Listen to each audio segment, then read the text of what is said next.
Bonjour à vous tous, les bien-aimés du Seigneur, excusez-moi. Je ne vous apprends sûrement rien en vous disant que le royaume de Dieu et Jésus revient bientôt le chercher, n'est-ce pas? On va avoir une réflexion sur ce royaume de Dieu qui nous est promis. J'ai une image ici du royaume de Dieu. Quelle image avez-vous en tête quand Jésus dit le royaume des cieux, le royaume de Dieu? On a parfois des très belles images. Par exemple, ce fantastique complexe immobilier où dans le ciel, les vallées, les maisons splendides. D'autres images où Dieu nous invite à entrer dans son royaume, où à l'intérieur, il n'y a que, vous savez, les chemins sont pavés d'or et les murs sont en perles, ou des jardins sublimes avec un arc-en-ciel à l'autre bout. Vraiment des choses merveilleuses que l'on voit quand on pense au royaume de Dieu. Le paradis terrestre dans toute sa beauté, avec des animaux d'une gentillesse inégalée. Le royaume de Dieu avec Jésus qui nous enseigne. On a plein d'images comme ça du royaume de Dieu. C'est difficile de s'enlever de la tête les images idylliques du royaume de Dieu que nous avons. Mais malheureusement, on va s'apercevoir que, en lisant la Bible, ces images que l'on a prédéfinies du royaume de Dieu peuvent, ou même ont tendance à fausser le message que Dieu veut nous enseigner. Et je pense qu'il est important de bien comprendre des vérités essentielles que Jésus veut nous enseigner quand il nous parle du royaume des cieux.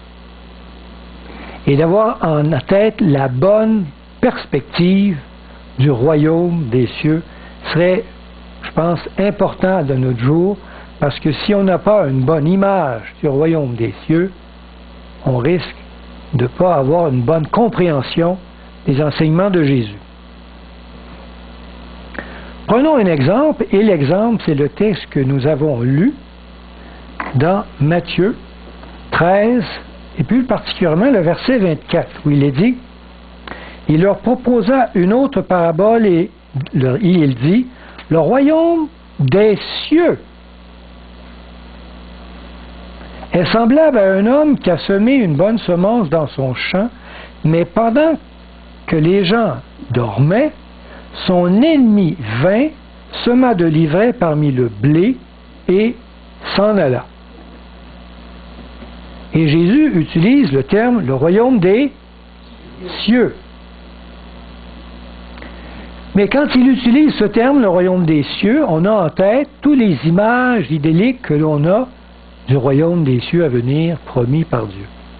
Mais ici, je pense que Jésus veut parler, quand il parle du royaume des cieux, il parle bien de l'humanité d'aujourd'hui avant le jugement dernier. Car soyez assurés, il n'y a pas d'ennemi ni de mauvaise herbe qui va pousser dans le paradis promis de Jésus.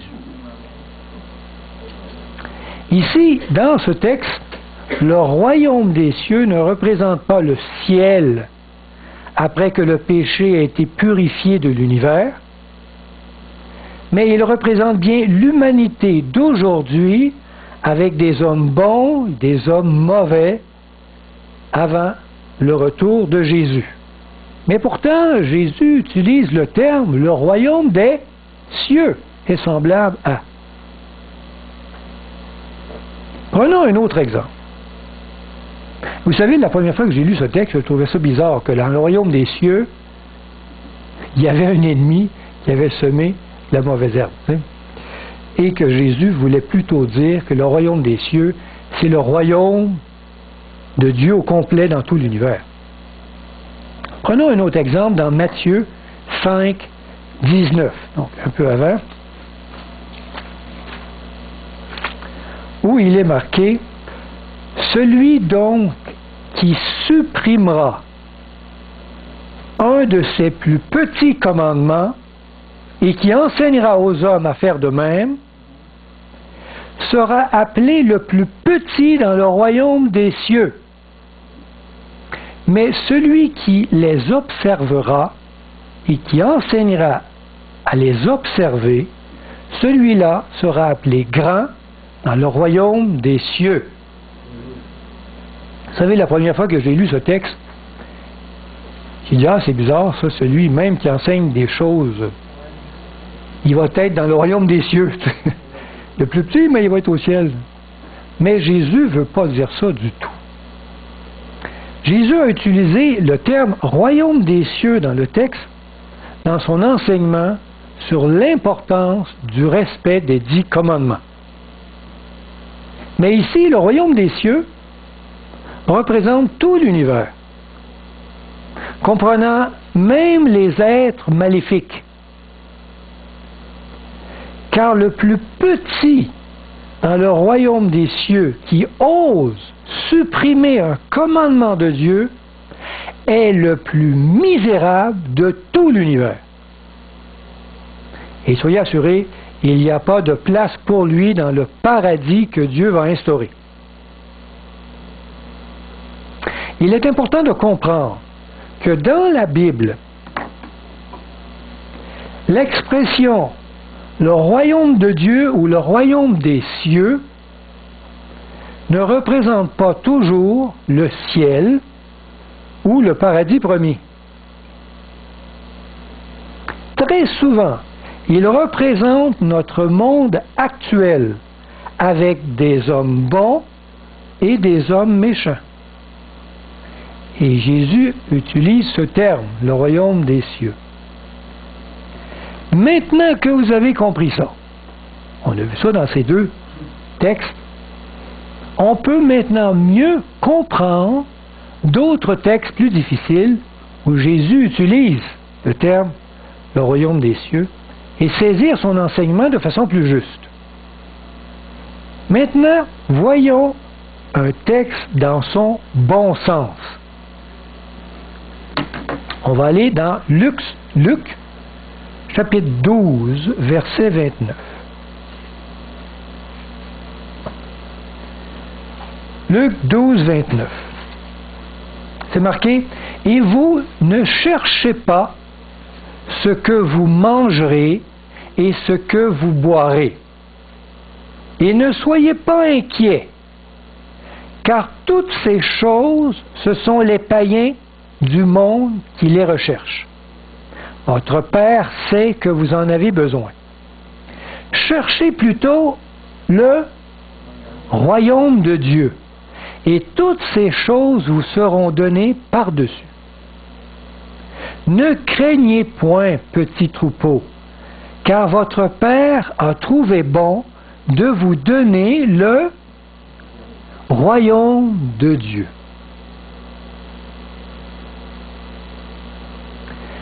Donc réjouissons-nous, bien-aimés du Seigneur, car Dieu a trouvé bon de nous donner le royaume. Amen. Malheureusement, beaucoup de gens lisent ces versets, mais ils s'arrêtent juste au verset précédent et ils s'arrêtent en disant « Cherchez le royaume de Dieu ». Et ils ne lisent pas le dernier, là, que Dieu l'a déjà donné. Et ils insistent sur l'ordre que Dieu a donné de chercher son royaume, comme s'il était difficile à trouver. Si vous ne le trouvez pas, vous allez sombrer dans les douleurs de l'enfer, disent-ils. Mais pourtant, le texte dit que ne soyez pas troublés, Dieu a trouvé bon de vous donner le royaume. Facile à trouver, n'est-ce pas? Quand il est donné. Ben, c'est... Mais Jésus dit de ne pas nous inquiéter des choses de la vie, car Dieu a trouvé bon de nous donner le royaume, et dans ce royaume, il n'y a pas d'inquiétude à avoir. C'est merveilleux. Faudrait tous y aller. Faudrait tous y être.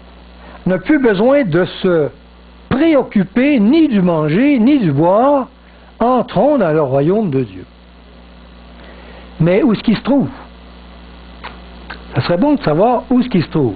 Dieu dit qu'il nous l'a donné, mais où est-ce qu'il se trouve? On va aller voir ça dans un texte, dans Luc 17, un peu plus loin, verset 20. C'est marqué, les pharisiens demandèrent à Jésus, où est-ce qu'est le royaume? Quand viendrait le royaume de Dieu? Et Jésus leur répondit, le royaume de Dieu ne vient pas de manière à frapper le regard. Intéressant. On ne dirait pas, il est ici ou il est là, car le royaume de Dieu est au milieu de vous. Oh boy!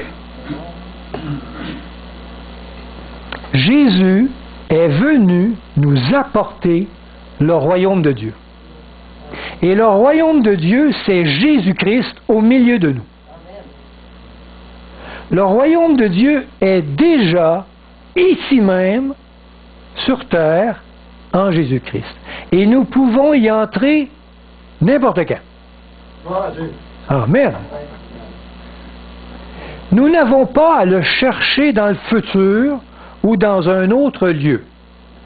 Si on vous dit qu'il est là-bas au ciel, ou qu'il sera instauré après le retour de Jésus, sachez que Jésus dit, le royaume de Dieu est ici même, au milieu de vous. Il est à votre portée, car Dieu vous l'a offert en son Fils Jésus. Et ce royaume, c'est la vie éternelle, n'est-ce pas? Où il n'y a plus de soucis. Amen.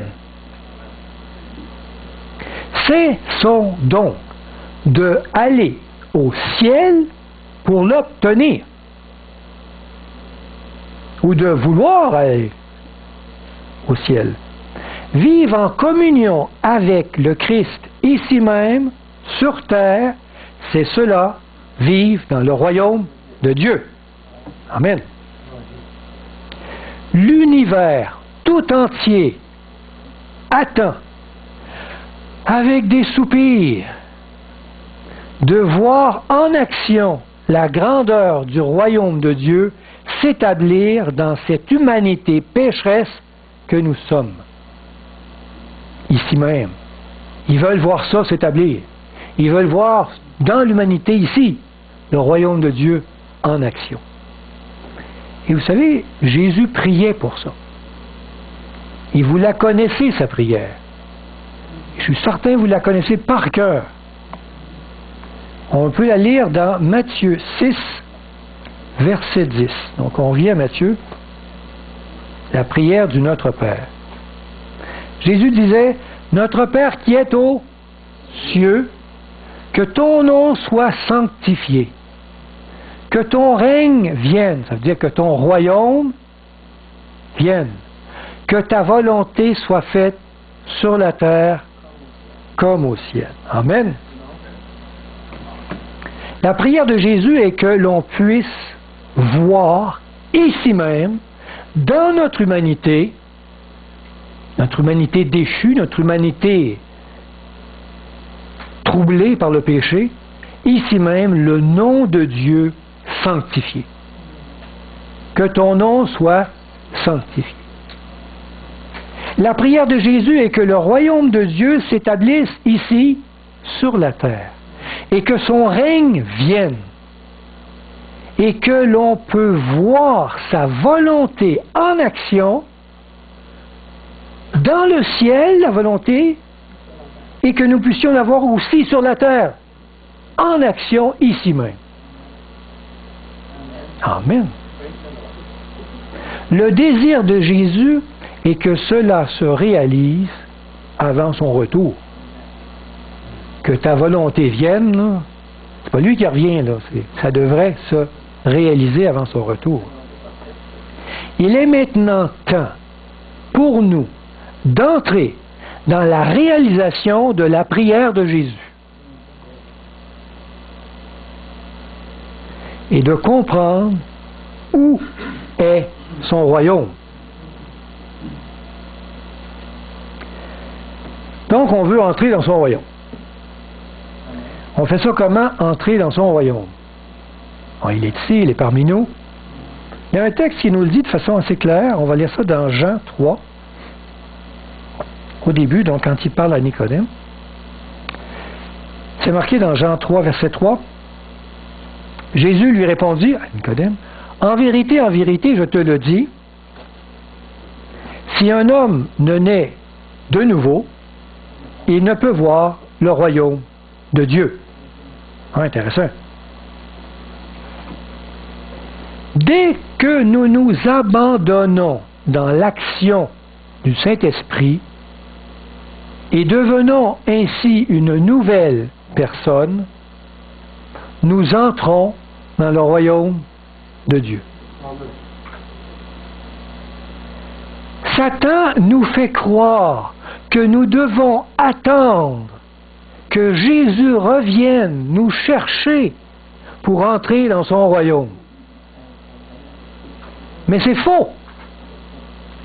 Jésus nous enseigne qu'on peut y entrer maintenant et que ce royaume, il nous est donné.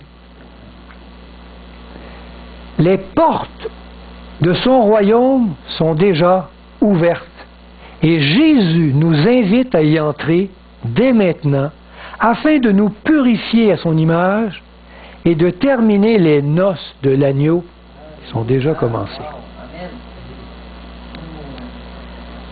Donc le temps de l'établissement du royaume de Dieu est déjà établi, déjà en action, est déjà prêt. Il y a un texte qui nous le dit, Jésus va nous le dire dans Marc 1, 15. Marc, il faut revenir en arrière un petit peu, au début, quand il parle à ses disciples. Jésus disait, « Le temps est accompli et le royaume de Dieu est proche. Repentez-vous et croyez à la bonne nouvelle. » Quand Jésus prononçait cette parole, il n'était pas encore sur la croix, juste avant. Il est proche, il est vraiment proche, puisque Jésus était venu pour s'offrir en sacrifice. La victoire que Jésus acquit à la croix fut l'élément fondateur de son royaume. Et c'est à ce moment que les bases inébranlables de son royaume ont été établies. Quand nous acceptons de vivre cette même expérience d'humilité, c'est alors, à ce moment, que nous entrons dans son royaume, qu'il a établi à la croix pour nous. Aujourd'hui, depuis que Jésus officie dans le lieu très saint du sanctuaire, au ciel, le royaume de Dieu est encore plus manifeste sur la terre qu'au temps de sa première venue, quand il est mort sur la croix. Mais ce royaume sera dans sa grandeur quand son peuple vivra dans une sainteté irrépréhensible, purifié de tout péché. À ce moment, la gloire de Dieu illuminera le monde à travers son royaume sur terre. Amen. Amen. Avez-vous votre place, chacun, dans le royaume de Dieu ici? Ben oui. Amen. Il y a un texte là-dessus où Jésus dit, dans Jean 14, il nous dit quelque chose d'intéressant, que là on peut mieux comprendre. Jean 14, 2 à 4. Jésus dit, « Je vais vous préparer une place, et lorsque je m'en serai allé, et que je vous aurai préparé une place, je reviendrai, et je vous prendrai avec moi, afin que là où je suis, vous y soyez aussi. Vous savez où je vais, et vous en savez le chemin. Intéressant comme... À quel endroit Jésus est-il allé parti pour aller nous préparer une place dans son royaume? Il est parti où? Je vais aller vous préparer une place. Attention, cet endroit n'est pas le ciel.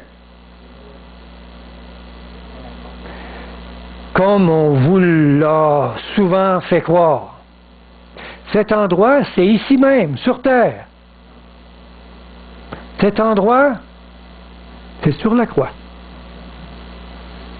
Quand il dit « je vais vous aller vous préparer une place », il nous dit qu'il va aller mourir à la croix.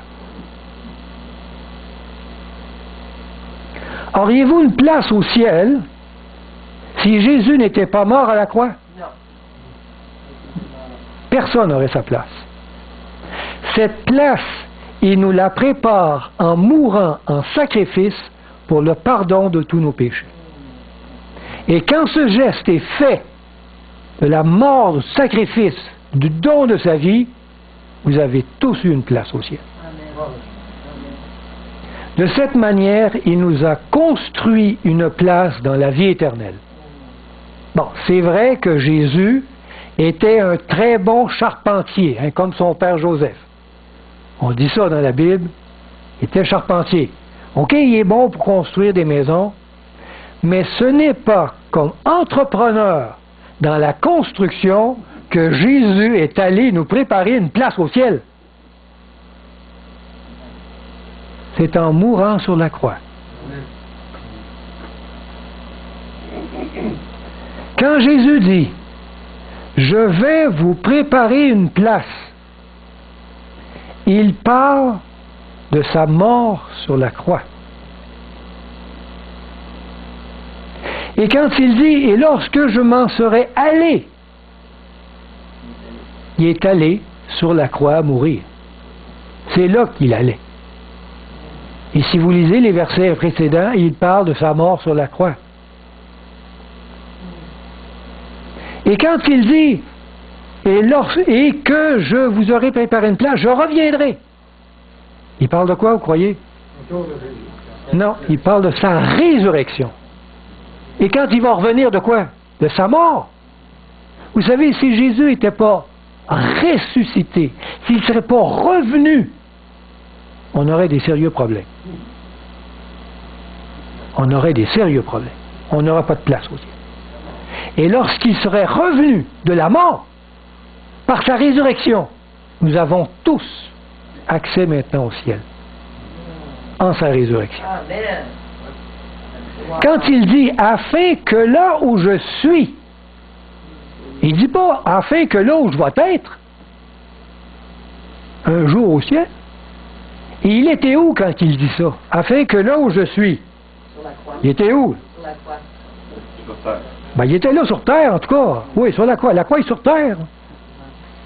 Afin que là où je suis, il parle de sa position de sainteté qu'il avait sur terre dans sa chair humaine. Une chair dégénérée. Et non 2000 ans après qu'il est parti.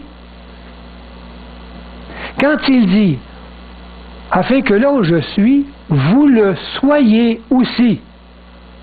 Intéressant. Vous le soyez aussi. Vous le soyez dans la même position que lui. Amen. Il parle de notre position mort en Jésus-Christ, dans une sainteté parfaite à son image à lui. Comme lui, il est dans cette position, il veut que nous y soyons. Il dit après, vous en savez le chemin.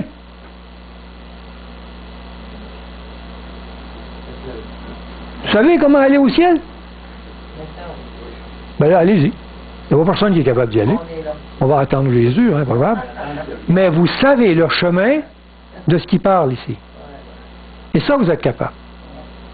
Vous en savez le chemin, et il parle du chemin de la mort de notre ego, dans la volonté de son Père. Il parle du chemin que nous pouvons tous aujourd'hui prendre et accepter de vivre en Jésus-Christ. Le chemin qu'il nous a lui-même tracé Comprenez-vous mieux ce texte maintenant? Oui. En sachant que son royaume, il est aujourd'hui, ici même, établi par lui, comme le dit Pierre dans son épître, au chapitre, première épître, chapitre 2, verset 5, il dit « Vous êtes les pierres vivantes avec lesquelles Christ désire bâtir son royaume. » Amen. Il y a des pierres plus solides, moins solides. On place les grosses pierres au début, puis on construit dessus. Et la pierre principale de notre construction, c'est laquelle? Amen, c'est Jésus. Tout est construit là-dessus. Est-ce qu'on peut voir le royaume de Dieu aujourd'hui? Hein, c'est à cette heure, on dirait que oui. Hein? On dirait pas de non. Alors, on va lire ça dans Marc 9. On tourne à Marc, chapitre 9. Jésus fait une expérience, en tout cas, veut que l'on fasse une expérience étonnante avec lui. Il appelle ses disciples à faire cela. On va lire Marc 9, verset 1. Jésus leur dit encore à ses disciples, « Je vous le dis en vérité, quelques-uns de ceux qui sont ici ne mourront point qu'ils aient vu le royaume de Dieu venir avec puissance. » Wow! Wow! Elle te dit, wow, on va voir le royaume de Dieu venir avec puissance. Verset 2. 6 jours après, Jésus prit avec lui Pierre, Jacques et Jean. Il en a pris 3. Et il les conduisit seuls à l'écart sur une haute montagne. Et là, il fut transfiguré devant eux. C'est ça le royaume de Dieu.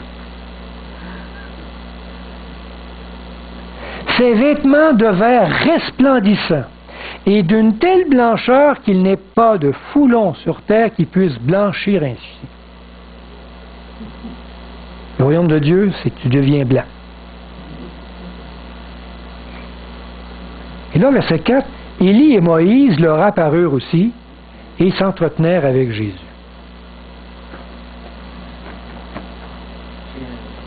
Ils ont vu le royaume de Dieu. Certains disciples de Jésus ont vu l'établissement du royaume de Dieu et ils ont vu simplement Jésus resplendissant de gloire sur terre. Comme au temps des apôtres. Aujourd'hui, Dieu désire nous faire voir l'établissement de son royaume ici même. Il est prêt à nous prendre à part dans l'intimité d'une prière, dans une grande intimité de communication avec lui, à l'écart, comme il est dit, et de nous conduire sur la haute montagne de sa sainteté, afin que nous puissions entrer dans une purification complète avant son retour, blanchi comme un foulon qui ne peut pas blanchir.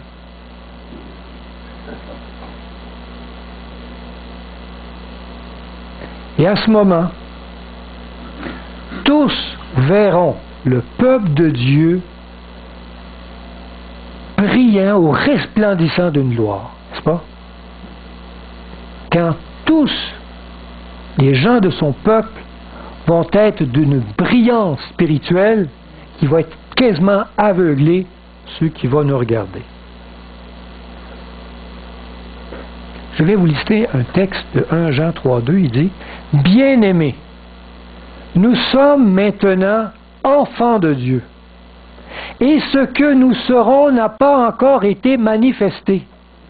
Mais nous savons que lorsque cela sera manifesté, avant le retour de Jésus bien sûr, nous serons semblables à lui, parce que nous le verrons tel qu'il est. Quiconque a cette espérance en lui se purifie, comme lui-même est pur. 1 Jean 3,2. Amen. C'est merveilleux, vous ne trouvez pas? Il y a des choses dans la parole de Dieu qui me dépassent. Avançons dans notre réflexion. Vous vous rappelez la manne que Dieu envoyait à Israël dans le désert? Ils ont un texte que Jésus se compare à cette manne. Dans Jean 6, 57. Jean 6, verset 50. Jésus dit, comme le Père qui est vivant m'a envoyé, et que je vis par le Père, ainsi, celui qui me mange vivra par moi. Verset 58. C'est ici le pain qui est descendu du ciel. Il est le pain qui est descendu du ciel, comme la manne. Il n'en est pas comme vos pères qui ont mangé la manne et qui sont morts. Celui qui mange ce pain vivra éternellement. Wow! Quel enseignement fantastique.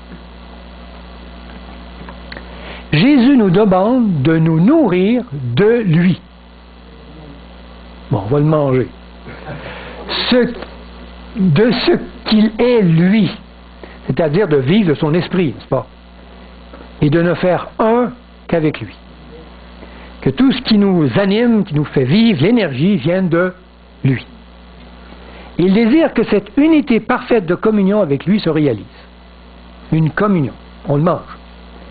Jésus se compare à la manne qui descendait du ciel chaque matin afin de nourrir son peuple dans le désert hostile du Sinaï.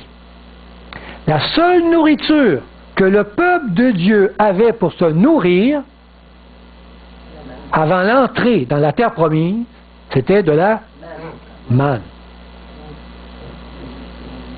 Il en était même tanné de manger de la manne, mais Dieu donnait que cette nourriture. Jésus se compare à la manne qui descendait. Ben, c'est ça. Aujourd'hui, nous sommes aux frontières de la nouvelle Canaan, Jérusalem, exactement. Nous sommes aux frontières de la nouvelle entrée dans notre terre promise.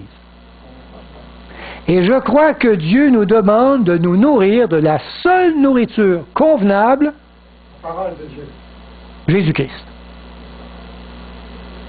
Que de lui. Et que de se gaver que de cette nourriture. Et c'est la nourriture avant l'entrée dans la terre promise. Vous rappelez-vous comment ça marchait, la manne? On va lire ça dans le livre. Oui, il y avait une deuxième portion le vendredi. On va lire ça dans Exode 16, verset 4. Donc, Exode 16, verset 4. L'Éternel dit à Moïse, « Voici, je ferai pleuvoir pour vous du pain. » Pleuvoir du pain.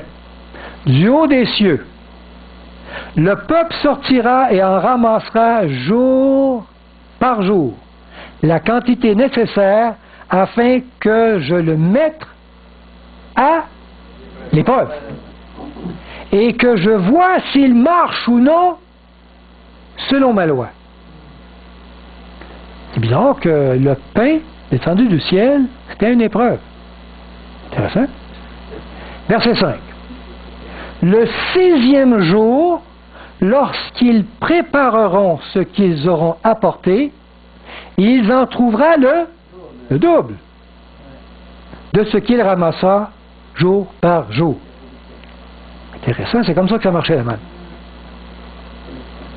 Comme pour la manne qui tombait dans le désert afin de mettre à l'épreuve le peuple de Dieu et voir s'il marche ou non avec lui, aujourd'hui, Dieu nous donne son Fils comme nourriture dans le désert spirituel de notre temps afin de nous mettre à l'épreuve et de voir si nous marchons, oui ou non, avec lui.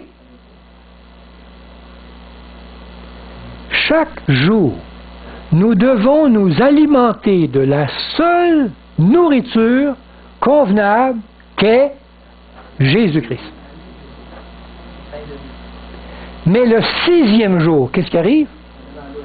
Comme au temps d'Israël, Dieu nous donne une double portion de manne de Jésus-Christ, de son Saint-Esprit, afin de nous préparer pour son saint jour de sabbat. Il est permis de voir le millénium à venir comme étant un sabbat de repos pour le peuple de Dieu. Mais vous savez maintenant qu'avant le sabbat, le peuple de Dieu devait ramasser une double portion de manne donnée par Dieu. Nous sommes actuellement à la veille du millénium sabbatique. Et Dieu nous demande d'amasser aujourd'hui une double portion de son Saint-Esprit, afin de se préparer pour son proche retour. Mais c'est facile, hein? Il en a donné le double. On n'a rien qu'à la ramasser. Pas besoin de chercher ben. Au temps d'Israël, Dieu nourrissait son peuple comme un parent qui nourrit un enfant. À tous les jours, il donnait son plat. Là. Viens manger, c'est le temps. Vraiment, là, tous les jours. Va même pas chercher, m'a te l'envoyer, tu sais. T'as rien qu'à sortir de ta petite tente, puis aller dehors, puis ramasser ce qu'on t'a bouffe. Intéressant, ça. Lisons un texte de Jésus, dans Matthieu. Matthieu 18, 3. Jésus dit, je vous le dis en vérité, si vous ne vous convertissez et si vous ne devenez comme les petits enfants, vous n'entrez pas dans le royaume de Dieu. Le royaume des cieux. Je parle toujours un ou de l'autre. En envoyant la manne chaque jour, Jésus désirait que son peuple apprenne à dépendre entièrement de lui. Comme un enfant qui dépend entièrement de ses parents et qui leur fait confiance pour tous ses besoins. Un enfant, il attend sa bouffe, tu sais. Il n'y en a pas, il n'y en aura pas, tu sais. De même, Dieu désire que nous soyons comme des enfants, comptant sur nos parents divins pour subvenir à tous nos besoins. Il le dit au début. Soyez pas inquiets du manger et du boire. Aujourd'hui, Dieu nous demande simplement d'entrer dans son royaume, puisqu'il a préparé pour nous tout ce qu'il faut pour notre besoin. Amen. À cet endroit, il n'y a plus de soucis à se faire, car Dieu s'occupe de tout. Mais cette double portion que Dieu nous envoie en ce 6e millénaire, d'avant le millénium, nous devons la ramasser afin d'aller dans ce millénium sabbatique qui va bientôt débuter. Nous devons être 2 fois plus remplis de sa parole. 2 fois plus remplis de son Saint-Esprit. 2 fois plus actifs dans son amour. Aujourd'hui, parce qu'on est à la veille de ce sabbat. Comme pour Élisée. Vous connaissez l'histoire d'Élisée? Qu'est-ce qu'il a demandé à Élie avant qu'il soit transporté dans le ciel? Il a demandé une double portion de son esprit. C'est dans 2 Rois 2,9. Aujourd'hui, Dieu est prêt à nous donner une double portion de son esprit. Amen. Comme pour Élie, qui avec cette double portion, en tout cas quand on lit l'histoire d'Élie, il a fait des miracles assez étonnants. Il faisait des miracles de toutes sortes. Il jetait son manteau, il y a des affaires qui se passaient, les os se coupaient. Aujourd'hui, Dieu est prêt à faire des choses étonnantes à travers son peuple, des miracles étonnants, avec la double portion de son Saint-Esprit qu'il veut nous donner. Des choses qu'il ne s'est jamais vues avant. Mais prêt pour notre peuple aujourd'hui. Il est important de savoir que nous sommes appelés à faire éclater la gloire du royaume de Dieu comme jamais auparavant. en double puissance. Le Seigneur est bon.